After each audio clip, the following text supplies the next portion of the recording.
When people think of vampires, they usually think of the famous fictional bloodsucker Dracula, but there have been plenty of vampire tales that stemmed from real-life events or people.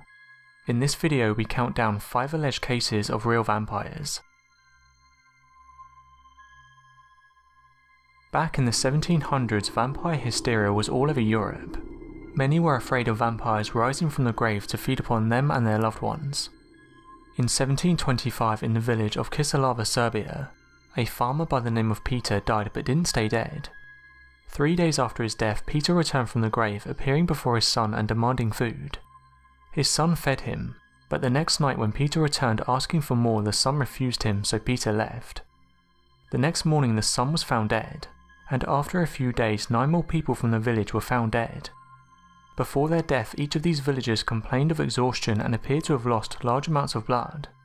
If that wasn't suspicious enough, they also all claimed to have dreamed of being visited by Peter. Greatly alarmed by these events, the parish priest wrote to a local magistrate, who passed on the news to a nearby commander of imperial troops.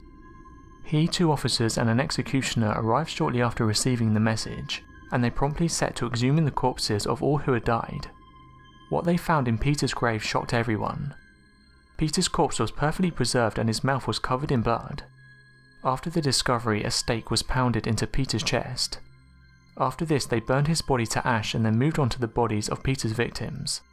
These were reburied with the normal preventative measures, garlic and whitethorn placed with each corpse in the grave. This case begins with a herdsman named Mislatter of Blow that continued to return to the town even after his death. The undead Mislatter would wander the streets while calling out the names of those he recognised as he passed them by. Town officials felt it was needed to take out the threat, so the body of the Blow vampire was exhumed, and a stake was pounded into its heart. Unfortunately, that didn't do the trick, and the vampire returned in a horrifying state, frightening several villagers to death and then suffocating others. The vampire laughed at those that attacked him and even mocked them. Now absolutely desperate, the villagers gave the vampire's sleeping body to an executioner who pierced it with several whitethorn stakes. Once he was finished, he then burned it. While the flames consumed the vampire, suffering screams of the undead could be heard by all. In 1582, residents in a village in Silesia complained of visitations from a bad breath vampire named Canisius. Before joining the ranks of the undead, Johannes Canisius had been a respected citizen. In February 1582, Canisius was fatally injured after being kicked by one of his horses. Before expiring, Canisius lingered for several days, complaining of ghostly visions and feeling like he was on fire. According to one witness, at the time of his death, a black cat entered the room and jumped onto his bed. As befitted his civic status, Canisius was entombed near the altar of his local church, but within a few days several townspeople reported receiving visits from the dead man.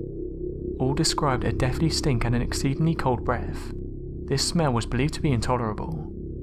The people tolerated these nocturnal visits until late July, when they resolved to exhume Canisius' coffin and deal with his wandering corpse.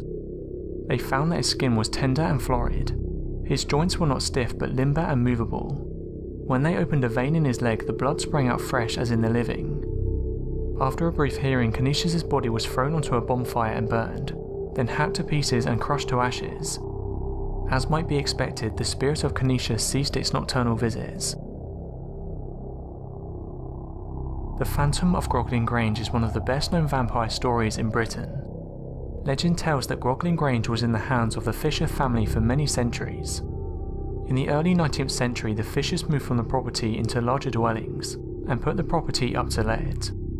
All during the cold long winter the house was empty. As the winter passed into spring, the Grange was finally let to 2 brothers and a sister called the Craneswells. It seems that they enjoyed life to the full, and soon settled into village routine and socialised with the local people. They were well liked within the village and loved their new home very much. One summer's evening, Miss Craneswell looked out the window in the direction of the darkened churchyard at the bottom of their long lawn, and noticed something peculiar in the vicinity of the churchyard.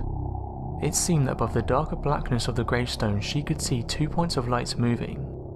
In time they moved from the graveyard over the shadows of the wall, moving closer onto the bottom of the lawn where they played around the churchyard wall. By this time Miss Craneswell's curiosity had given way to a deep feeling of unease. She closed the window tight, bolted the door and laid down in her bed to try and get some sleep. On the verge of sleep, she was suddenly jolted awake by the low rustling from outside the window. She twisted in bed and sat upright. Outside the window were 2 points of light which she now recognised as the vampire's eyes. She tried to scream, but terror froze the sound in her throat. He stepped to the bed and in one movement grabbed her hair and pulled her head back as if to deliver a kiss. The brothers sleeping in separate rooms were aroused by a loud high-pitched scream that seemed to shake the very walls of the Grange. In a moment they were before their sister's door. The door was locked, so they smashed through it, breaking into a devastating scene. There was a stench of mouldy decay in the air, and upon the bed lay their sister, blood pumping from gashes in her neck. One of the brothers rushed to the open window and just caught sight of a shadow flittering across the bottom of the lawn near the churchyard. They managed to stop the blood and revive Miss Cranswell. The next few hours were spent in an attempt to save her life. Miss Cranswell survived the attack, and when she was strong enough to travel, they took her to Switzerland to recuperate in the fresh mountain air. When the full story was in the open, the brothers swore revenge on the creature. So it came to be that the Cranswells returned to Croglin one dark winter's day. Miss Cranswell took her place in the room overlooking the churchyard, and as the moon rose, a pair of bright lights shone in the shadows of the churchyard. Once more the figure of a man appeared at the window, and picked the glass to gain entry to the bedchamber. This time the two brothers were lying in wait in the shadows. As the figure came to step into the room, they both released shots at the creature. There was a low howl and the creature sped off in the direction from where it came. Not wishing to follow such a night creature into its domain, the two brothers waited for daybreak. First thing in the morning, they took Miss Cranswell to safety, and gathered all the residents of the Grange around them to carry out their gruesome task. The men searched the graveyard for any signs of disturbance. On finding none, they turned their attention to the church. All was quiet, but they noticed the door was slightly ajar. Pushing into the crypt, they was met with a horrific scene. All around the crypt were the scattered remains of broken coffins and gnawed human bones. One coffin stood alone in the corner and seemed to have been left untouched by the chaos. The villagers wrenched off the coffin lid. Inside, wrapped in mouldy clothes, was what they assumed to be a vampire. Its eyes were cold and lifeless in the daylight, but a fresh pistol wound was gaping from one of the creature's legs. The villagers dragged the coffin and its demonic contents out into the churchyard and burned the lot to ashes. Nobody seems to know where this strange creature came from, or why it had remained dormant in the centuries of peace when the Fishers lived in the property.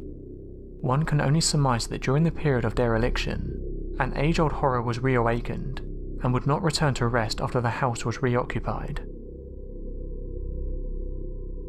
She has been described as the most vicious female serial killer in all recorded history. Born in 1560, she was endowed with looks, wealth, an excellent education and a stellar social position as one of the Bathory family, who ruled Transylvania as a virtually independent principality within the Kingdom of Hungary. When she was 11 or 12, Elizabeth was betrothed to Ferenc Nadezhdy, but a year or two later she had a baby by a lower order lover. Nadezhdy was reported to have him castrated, and then torn to pieces by dogs. The child was quietly hidden from view, and Elizabeth and Nadezhdy were married in 1575 when she was 14. Because Elizabeth socially outranked her husband, she kept the surname Bathory, which he added to his own. The young couple lived in the Nadezhdy castle in Hungary, but Nadezhdy was an ambitious soldier and was often away. Elizabeth ran the estates, took various lovers and bore her husband 4 children. Word was beginning to spread about her sadistic activities. It was said that she enjoyed torturing and killing young girls. At first they were servants at her castles, daughters of the local peasants, but later they included girls sent to her by local families to learn good manners. She believed that drinking the blood of young girls would preserve her youthfulness and her looks.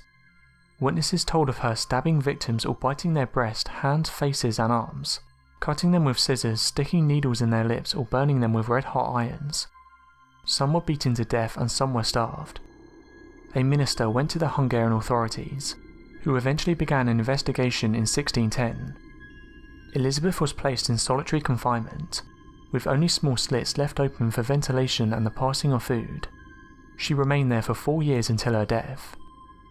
On the evening of the 21st of August 1614, Elizabeth complained to her bodyguard that her hands were cold, whereupon he replied, "It's nothing, mistress, just go lie down." She went to sleep and was found dead the following morning.